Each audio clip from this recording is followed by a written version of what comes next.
어떤 아이는 웃어요. 감사합니다. 감사하니 또 생기니 또 감사합니다. 또 감사합니다. 어디서부터 배웁니까? 제 1차적으로는 부모입니다. 젖을 물리는, 품에 안기는 그 순간부터 그걸 배우는 겁니다.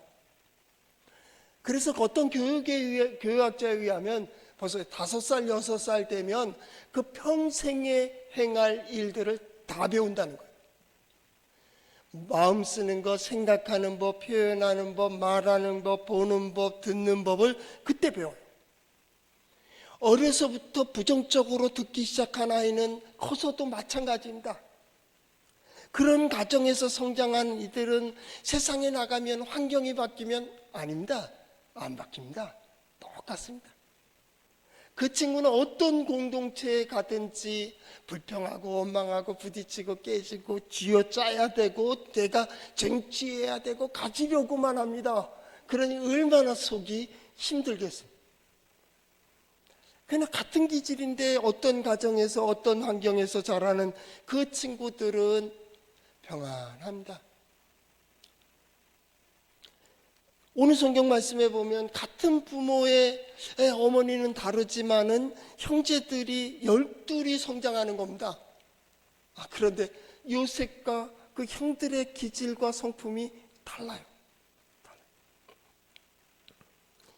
그 성품 중에서 어떤 자는 거기서 배우게 되는 거죠. 이건 이럴 때는 이래야 된다. 이럴 때는 이래야 된다고, 이럴 때는 이래야 된다고 거기서 배우게 됩니다. 자연에서는 어떻게 얻어지고 이 문화 속의 세상에서는 어떻게 얻고, 그래서 공부하는 거 아닙니까? 그게 배움이죠. 배움. 환경은 자꾸 바뀌니까 바뀌는 거에 따라서 배워야 됩니다. 그래야 생존합니다. 생존합니다.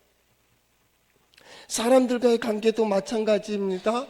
그 사람들과의 관계 속에서 어떤 사람은 그렇게 부딪히고 깨서 쟁취하는 사람이 있고, 어떤 사람은 설득해서 기다려주고 얻는 사람들이 있습니다. 배움입니다. 배움. 그때의 배움 속에서 그 다음에 표현해지는 거죠. 그리고 만들어져 가는 겁니다. 만들어져 가고 되어져 가고 다듬어져 가죠. 다듬어져 가. 마음을 젓기도 하고 마음을 표현하기도 하면서 어떤 사람은 선하게, 어떤 사람은 악하게, 어떤 사람은 의롭게, 어떤 사람은 죄인이 되는 겁니다. 이런 의미에서 보면 우리가 타고날 때 그 속성과 성품과 기질은 씨앗과 같습니다. 콩을 심으면 콩의 결실을 맺습니다. 팥을 심으면 팥의 결실을 맺습니다. 콩을 아무리 좋은 환경을 주고 아주 좋은 양분을 줬다고 이 콩이 쌀이 되는 벼가 되지를 않습니다. 콩은 콩입니다. 팥은 팥입니다. 단지 콩은 콩으로서의 실한 콩이 자라고 팥은 팥으로서의 아주 좋은 팥이 성실하게 자랄 수 있도록 환경이 주어지는 거죠. 이런 의미에서 보면 표현하는 법, 듣는 법, 말하는 법, 이것도 다 배우는 겁니다. 신앙인도 마찬가지입니다. 믿음이라고 하는 것은 하나님께서 우리에게 보여주시고 들려주시는 겁니다. 이전에 보지 못하던 것들을 봅니다. 이전에 느끼지 못하는 것들을 느낍니다. 이전에는 내 자신만을 믿고 내 지식만을 믿고 내 경험만을 믿었던 그가 하나님의 도우심이 있어야 된다, 은혜가 있어야 된다는 것을 깨닫습니다. 뭘 통해서요? 어떤 경험을 통해서도 배울 수가 있습니다. 저 사람 많이 가졌습니다. 그런데 이건 마음은 이 욕망이 차질 않습니다. 많은 것을 누리고 있습니다. 그런데 마음이 평안하지 못합니다. 어느 정도 되었습니다. 그런데 불안한 겁니다. 불안한 겁니다. 왜 그렇습니까? 이게 아니거든요. 그 마지막에 헛됨을 보면서 이게 아닌데. 오래전 일입니다. 그때 서울에 원목 생활을 하며 어느 가정에 아버님이 돌아가시는데 그 넓은 집의 마당에서 딸은 소리 지르고 있고 형제는 벌써 2층에서 형제의 난이 벌어졌습니다. 이게 왜 그랬습니까? 이게 잘못돼 가지고 변호사가 유산 상속을 미리 유출된 거예요. 공개는 하지 않았는데 유출됐어요. 밖에서 딸은 뭐라 그러니까 이게 아닌데 아빠 이거 아니라고 아빠는 지금 돌아가시려고 목사님들 오시고 함께 주치의가 와 있고 그러고 있는데 거기서 그러고 있는 거예요. 위에서는 싸움이 벌어졌습니다. 그 조그만 사업을 누가 가질 것인가, 이 집은 누가 가질 것인가로 싸움이 벌어지고 있습니다. 누구 소리가 컸느냐 하면 아빠 이거 아니잖아. 근데 가까이서 그 예배하기 위해서 기도하기 위해서 모였으니까 가서 보고 있는데 아버지가 눈물을 흘립니다. 그런데 입을 벌리는데요, 제가 듣기로는 그게 아니야. 아빠의 마음은 찢어지는 것 같아요. 그게 아니야. 애들에 대해서 그게 아니야 라고 얘기하고 있는 것 같지만은 제가 듣기는 이게 아닌데 그렇게 들려요. 내가 이것 때문에 그 고생해서 전쟁을 치르고 경제개발 시대에 부딪히고 깨지며 악착같이 모아온 이 재산이 지금 형제의 난을 일으켰다고. 거기에 대해서 우리 믿음의 사람들은 그것의 지식의 한계, 물질의 한계, 명예의 권력의 그 마지막을 보며 그 헛됨을 보며 이게 아닌데, 그러면 나의 시간이, 나의 물질이, 나의 건강이, 나의 지식이, 나의 어떤 고난들이 복되는 길이 없을까? 그것을 만든 이가 하나님. 그래서 하나님에 대한 고백이 전능하신 하나님. 기질과 성품은 환경이 다르고 상황이 다르고 문화가 다르면 맞지 않아서 세상이 받아주지 않을 수 있겠지만은 전능하신 하나님은 모든 거에 맞춰 행할 수 있는 지혜를 주시고 그것이 믿음이죠. 믿음. 자, 봐. 그 모든 것을 열어주신 문을 보게 하시고 그것들이 계속 성장하는 거예요. 어디서 배워요? 교회에서 배우는 거예요. 하나님의 말씀을 통하여 믿음의 눈으로 보는 훈련을 합니다. 분석하는 분석력을 기릅니다. 그리고 어떻게 살아가야 될지를 생각합니다. 이게 맞잖아. 설교를 통해서는 뭡니까? 하나님은 창조의 질서 가운데 땅을 통하여, 세상을 통하여, 사람을 통하여, 하늘을 통하여 이렇게 역사하십니다. 그렇지 않습니까? 지금 하나님은 지금 이렇게 역사해 가십니다.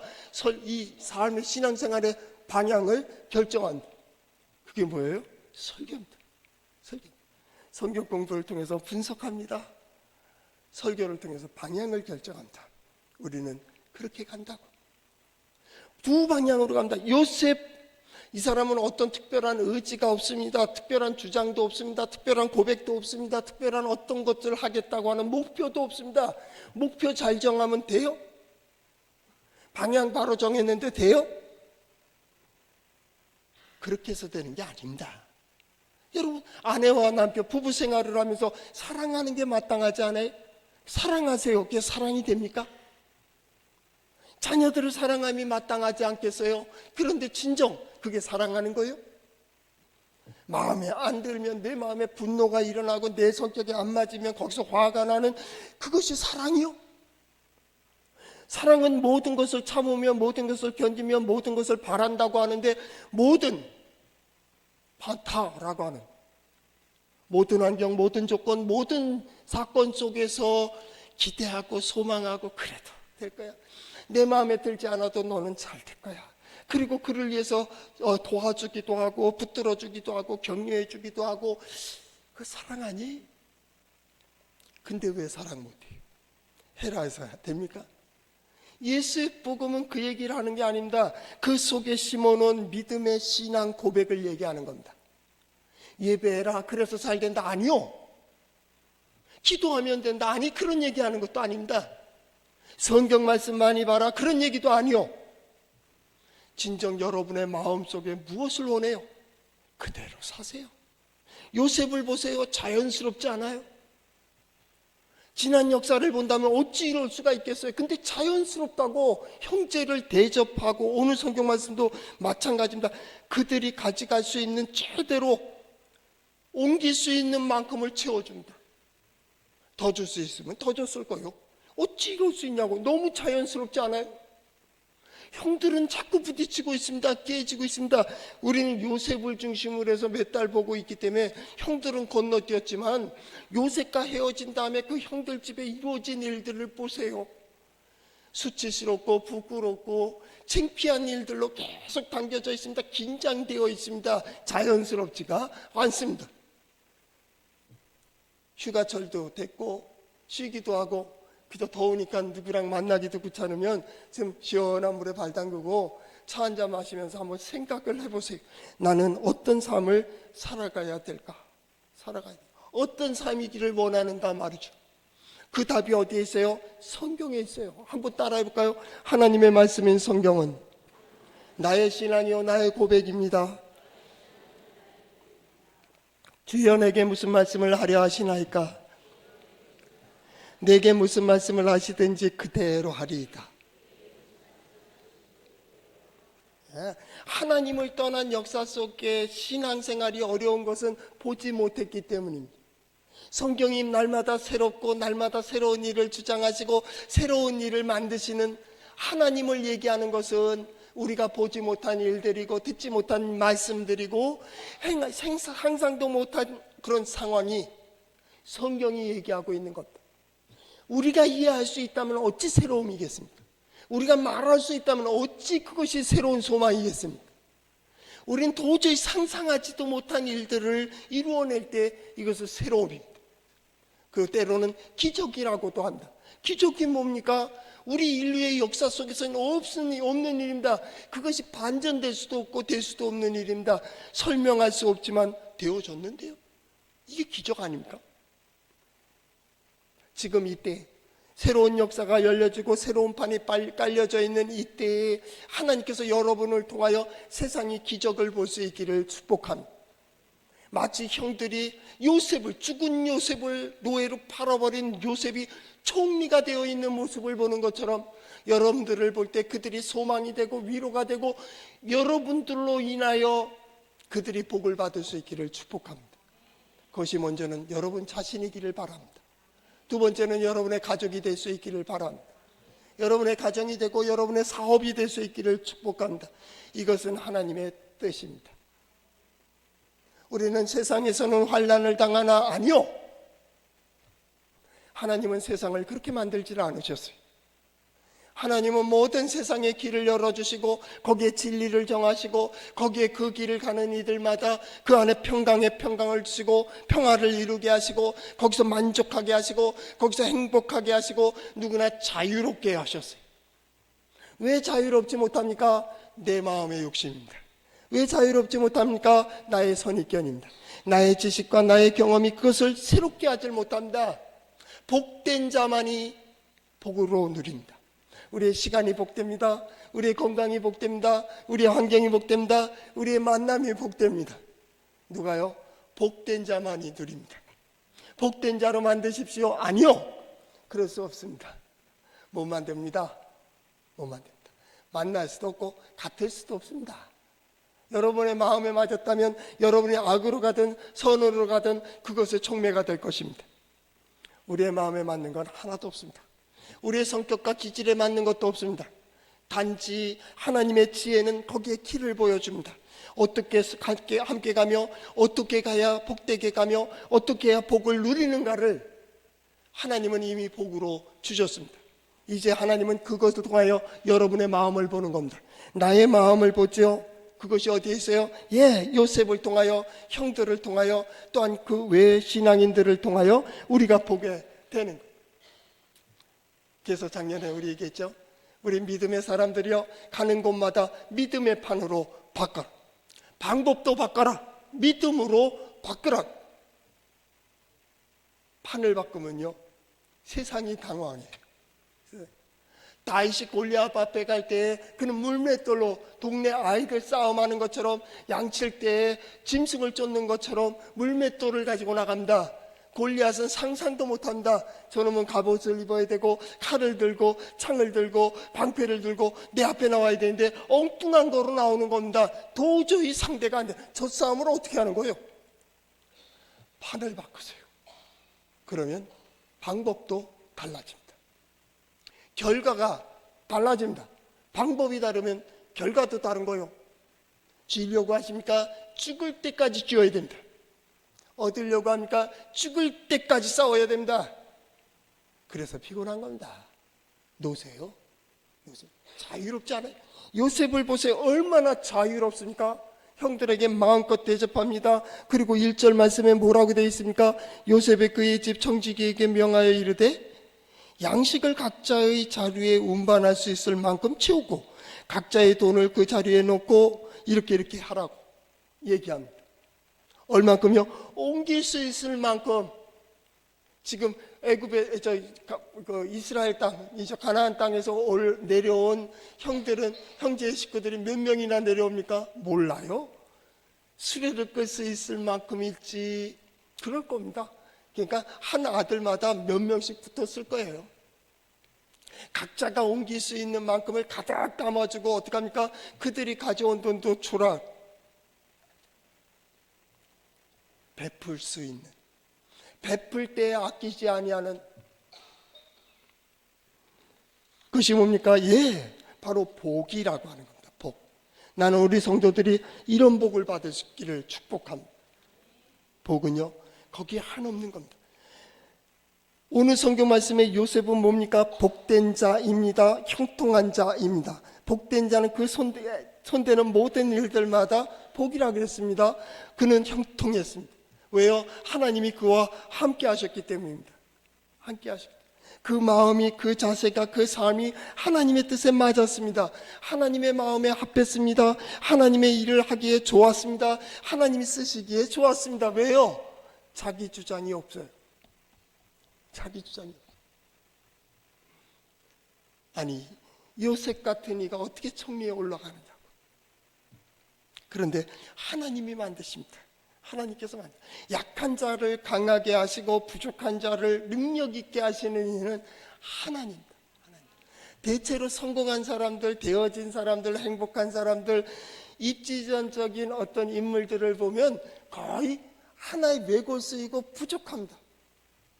저 갈멜의 산골에 있는 사람 초음부를 불러다가 큰 선지자로 쓰시는 하나님은요, 우리의 상상을 초월합니다. 우리 하나님은 그런 하나님입니다. 그런 하나님의 사람이 쓰는 그 사람은 마음껏 너무 자연스럽지 않아요? 형들이 자기에게 어떻게 했는데 이 요셉은 지난주에 마지막 말씀에도 요셉과 함께 즐거워하였다. 먹고 마시며 형들이 함께 즐거워했다니까요. 어떻게 함께 즐거워하겠냐고. 그러나 요셉의 마음은 아팠다. 요셉의 마음은 속이 상했다. 아니요. 그냥 가진 걸 즐기고 있고 시간을 즐기고 있고 형들을 즐기고 있는 거야. 형들은 요셉을 모르지만은 요셉은 그를 알고 즐긴다고요. 베푸는 자가 복된 자입니다. 줄 수 있는 자가 복된 자입니다. 간혹 그런 말을 한다. 너는 어떤 사람이 되고 싶은가? 도와주는 사람 됐으면 좋겠어요? 도움받는 자가 되었으면 좋겠어요? 베푸는 자가 되었으면 좋겠어요? 베품의 은혜를 갈구하는 자가 되었으면 좋겠습니까? 널리 피하는 자가 되었으면 좋겠습니까? 쥐려고 쟁취하려고 하는 자가 되었으면 좋겠습니까? 마음이 평안한 자가 됐으면 좋겠습니까? 아니면 마음이 불안한 자가 되었으면 좋겠습니까? 이게 될까 안 될까 염려하는 불안한 자가 됐으면 좋겠습니까? 아니 결과를 가지고 출발하는 자이기를 바라십니까? 나는 우리 온 성도들이 베푸는 자가 되기를 축복합니다. 믿음의 사람들이 해야 될 일은 베푸는 자이기 때문입니다. 믿음의 사람들이 해야 될 몫은 바로 통로, 복의 통로가 되어야 됩니다. 이것은 아브라함을 부른 하나님의 약속이기 때문입니다. 오늘 믿음의 사람들을 부를 때에도 마찬가지입니다. 하나님을 떠난 역사 속에서 자라가고 있는 이 세상, 그리고 진행되어 가고 있는 이 문화 속에서 하나님의 사람으로 하나님께서 부르신 이유는 내가 너를 통하여 이룰 일이 있다라는 것. 첫째는 하나님이 어떤 분이신가를 보이실 겁니다. 두 번째는 하나님의 사람은 어떻게 일하는가를 보여주실 것입니다. 나는 우리 성도들을 통하여 선하고 아름다운 일들이 많이 보여지기를 축복합니다. 요셉은 베푸는 자였습니다. 그가 옮길 수 있는 만큼, 운반할 수 있을 만큼 채우고 각자의 돈도 그 자리에 주었습니다. 아니, 그거 없어도 돼. 그죠? 더 채울 수 있었다면 더 많이 주었을 겁니다. 충분히 가져가는 겁니다. 여러분이 손을 베풀 때에 충분히 마음껏 베풀 수 있기를 바랍니다. 이게 베푸는 손이 떨리기 시작하면 그때부터 문제가 되는 겁니다. 하나님 앞에 봉헌하는 봉헌물도 마찬가지입니다. 우리 헌금이라고 하잖아요. 이 봉헌물이라고 하는 것인데요. 부모에게 하는 것, 어른들에게 예물을 보내고 친구에게 선물을 보내고 이럴 때에 나는 우리 성도들이 거기에 거침이 없었으면 좋겠어요. 마음껏 했으면 좋겠어요. 기꺼이 했으면 좋겠어요. 이게 떨리는 순간부터 문제가 되는 겁니다. 문제가. 부모님께 하는 데 있어서 계산이 시작되면 문제가 돼. 거기까지. 그런 거죠. 가정에서도 훈련할 때 그렇게 해야 되는 겁니다. 뭐 다음 달 되면 또 선교사들이 오고 가고 그런 때 철인데 선교사들이 옵니다. 이번에 어떻게 할까? 이거 했으면 좋겠는데 뭘 할 건데? 이거 줬으면 좋겠어. 그럼 됐어요. 당신의 뜻은 뭔데? 뜻이 뭐요? 라고 물어본다고 됐어.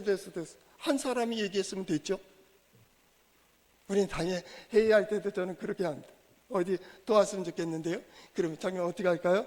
그럼 거기 한 요 정도 하죠. 그럼 어떻게 할까요? 그럼 장님들 다 오케이 하고 동의하고 제청하고 끝납니다. 그러면 안을 내놨던 장로님이 얘기합니다. 아니, 나는 하나의 안건을 내놓은 거니까 다른 사람들도 좀 참고 있으면 다른 안을 더 어떻게 하든지 말든지 이렇게 하라고. 아니요. 손을 베품에 있어서는 두 마디가 안 돼요. 나는 그랬으면 좋겠어요. 우리 성도들이 부모님에 대해서 이번 부모님을 기쁘게 해드려야 되겠다 할 때는 계산 없이 마음껏 했으면 좋겠어요. 그게 50, 그 정도. 생각해 보니까 부족해서 좀 더 할까? 하지 마세요. 그 정도입니다. 그게 많은데 좀 줄일까? 하지 마세요. 그건 하는 게 아닙니다. 마음것입니다. 마음껏. 그것이 나의 손입니다. 하나님은 손을 봅니다. 중동의 속담에도 있습니다. 하늘은 너의 손을 보고 있다. 하나님께 드려지는 봉헌물을 어른들에게 아니면 이웃에게 베푸는 손을 보고 있는 것과 똑같은 겁니다. 손을 보고 있다. 반대로 말한다면 하나님의 그 손을 뭡니까? 그 손이 행한 일을 보는 겁니다. 네 손이 행한 일이 과연 무엇인가? 너는 어디에 손을 폈으며 어디에서 쥐었는가를 보는 겁니다. 어디에 손을 대었으며 무슨 일을 이루었는가? 하늘은 너의 손을 보는 겁니다. 그래서 하나님께서는 그 손의 크기만큼 그 역할을 감당하게 한다. 그래서 너의 손을 본다라고 하는 말은 너의 손의 크기를 보는 겁니다. 하나님은 절대 흘러 넘치게 주시는 분이 아닙니다. 기대하지도 마세요. 하나님께서는 적당하게 거기에 쓰임새에 맞게 흔들어서 정확하게 갖다 놓으시는 분입니다. 너의 손을 보시기 때문입니다.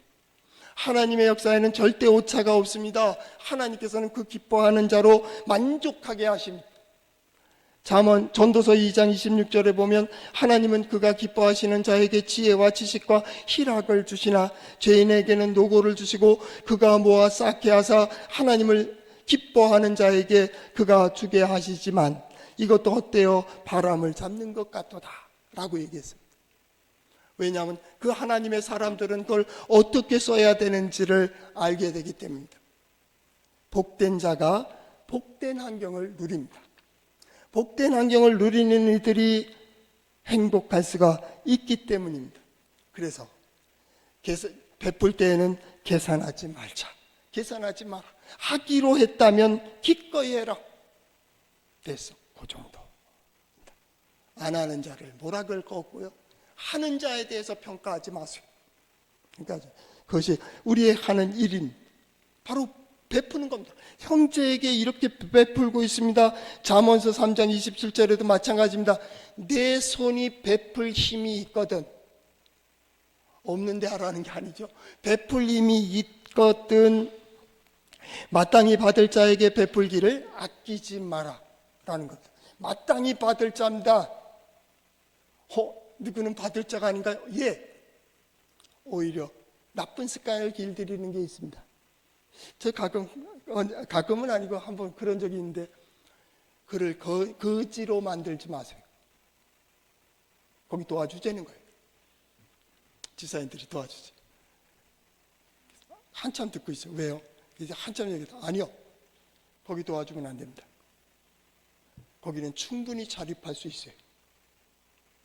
자립할 수 있는데 자꾸 밖을 바라보다 보면 이 안이 약해져요. 땅이 있으면 일궈야 돼요. 심는 법을 배우고 연구하고 열심히 심고 여기 가꿔야 돼요. 그를 도우면 안 됩니다. 한국교회 지방에 있는 교회들의 많이 약해지는 한 가지 경우가 뭐였느냐면, 지방에 있는 교회를 도시교회들이 협력하여서 여름 성경학교를 도와주고 수련회를 도와주고 그것 때문에 약해졌습니다. 물론 여러 가지 환경도 있지만은, 왜요? 도움을 받다 보니까 여긴 교사가 없어요. 양성을 안 해요. 생각도 안 해요.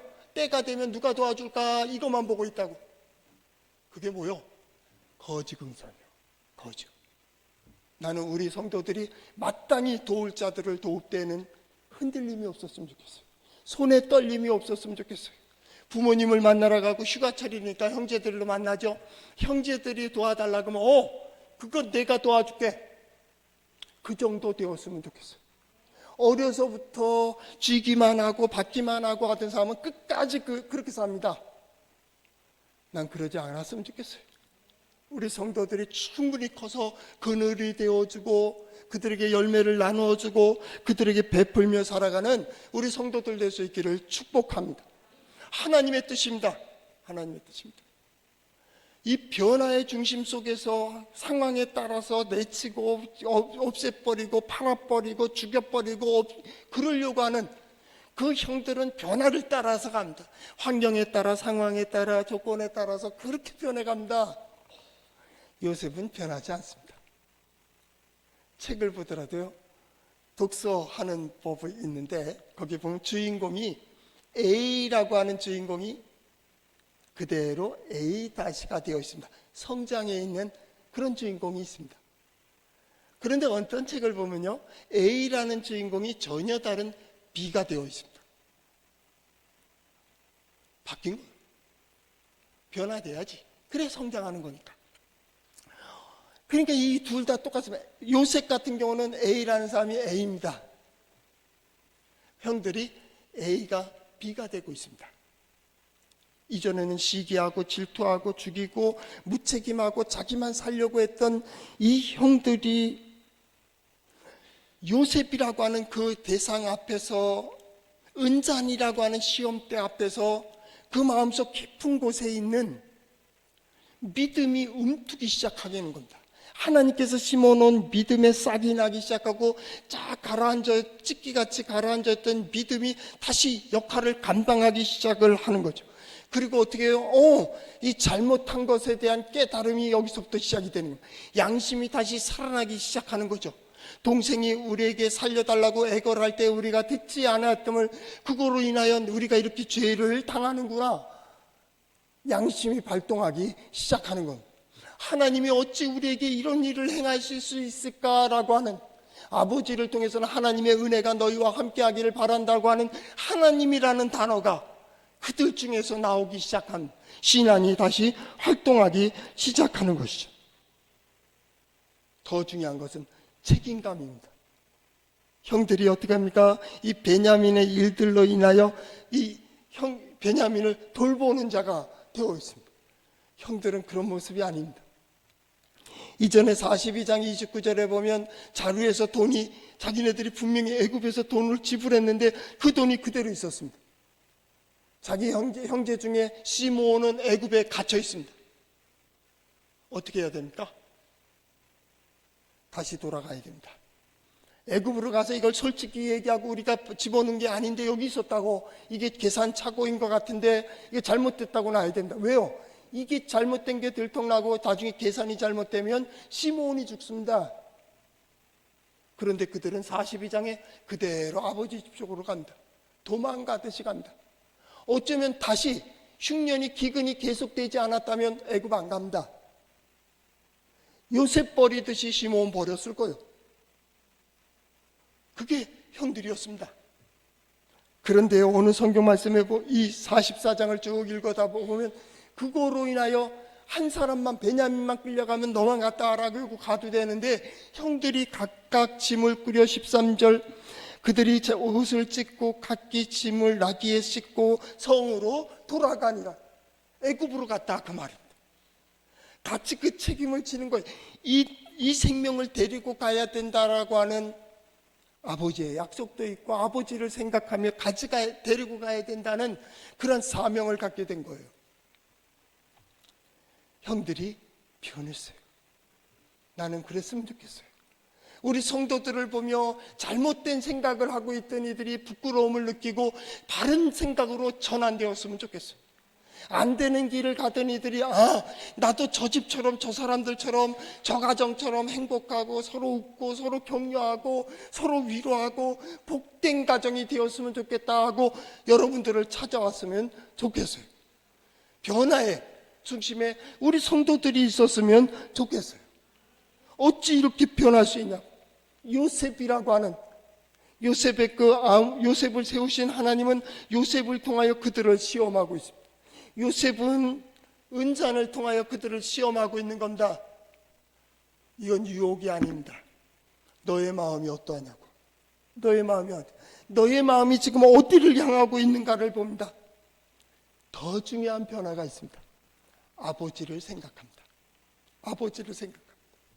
요셉을 죽이려고 할 때, 팔아버릴 때, 노예로 넘겨버릴 때 아버지 생각 없습니다. 아버지도 속이면 된다고 생각했습니다. 그런데 이 형들이 아버지를 생각하고 있다고. 아버지와 그 동생 베냐민은 하나입니다. 그들의 양심은 어땠습니까? 이전에 팔아버린 것 때문에 괴로웠습니다. 지금은요, 이 동생을 보호하고 그것을 데리고 가야 된다는 사명감을 갖게 됐어요. 우리 성도들이 진정 어떤 문제가 있고 상황이 있다면 잠깐 멈추세요. 억지 안 됩니다. 억지는 복도 아닙니다. 복은요, 순리입니다. 복은 진리입니다. 복은 자연스러움입니다. 아버지를 생각하고 아버지를 배려합니다. 자기만 생각하던 형들이 누굴 생각해요? 아버지를 생각했다니까요. 나만을 알던 사람들이 저 사람의 마음을 이해한다니까요. 여러분, 선물이요. 선물 누굴 생각합니까? 그 사람을 생각하잖아요. 그 남자들은 거의 남성들이 요리를 잘하는 분들이 있습니다. 여자들은 또 그런 분들을 보면 남편이 언제 사랑스러워요? 그 여러 가지겠죠. 선배 목사님이 얘기하는데 진짜 아름다움입니다. 아름다워 보일 때는 쇼핑센터에 가서 가족들을 위하여 음식을 고를 때 그 표정과 그 눈빛 말입니다. 저도 채식을 하니까 음식이 골고루가 되지 못할 때가 있습니다. 이제 같이 가보죠. 같이 가서 이렇게 고르는 거 보면 뭘 해줄까 하는 그 눈빛이 보여요. 그렇죠? 똑같은 걸 자꾸 지니까 입맛을 잃어갈 것 같으니까 새로운 거 딱 보면 눈빛이 달라져요. 저걸 어떻게 먹일까? 요리하는 이들의 마음이 그 마음 아니겠어요? 나는 뭐 먹을까? 고기 먹어야지. 뭐 먹어야지? 그게 아니잖아요. 그죠? 그때의 눈빛하고 우리 아들, 딸, 우리 자녀, 사랑하는 남편, 사랑하는 아내에게 줘야지 할 때 그 눈빛은 다르잖아요. 그죠? 어느 때 더 행복할 것 같아요? 그 전에 형들이 그걸 느끼기 시작하는 겁니다. 아버지의 마음을 생각하고 아버지의 생각을 생각하기 시작하는 거예요. 여기에 대해 회복이 벌어지기 시작하는 겁니다. 이 가문이, 야곱의 가문이 그렇게 회복으로 전환되는, 왜냐하면 그들 속에 있는 복이, 그들 속에 있는 믿음이 계속 성장하는 거죠. 우리는 하나님의 말씀을 통하여 하나님을 의지하는 법을 배워갑니다. 하나님을 의지하는 이들이 받는 은혜와 복이 무엇인지를 배우듯이 배우는 겁니다. 하나님의 은혜입니다. 축복합니다. 감사합니다. 말 배우는 겁니다. 몇 번 해야 돼요? 100번, 1000번 해야 됩니다. 학습이라고, 배운다고 하잖아요. 배우라. 익힐 습. 몸에 익으려면요, 습자가 날개 2개잖아요. 에다 100자, 100백자입니다. 날개짓을 100번 해야 익혀진대. 어떤 글도요, 100번만 읽으면 뜻이 통한대. 그렇게 익히는 겁니다. 계속 들려줍니다. 들려줍니다. 그러다 보면 어떻게 해요? 언젠간 나릅니다. 난 우리 성도들이 그랬으면 좋겠어요. 우리 동해제일장로에 속한 성도들이 이전에는 저 밑에서 버러지만 잡아먹고 구덩이만 파던 이들이 언젠간 날개짓을 자꾸 붕붕해서 이래도 안 되네 저래도 안 되네, 그러다가 어느 한순간에 자신이 붕 날아가는 멋진 세상을 보는 우리 성도들 될 수 있기를 축복합니다.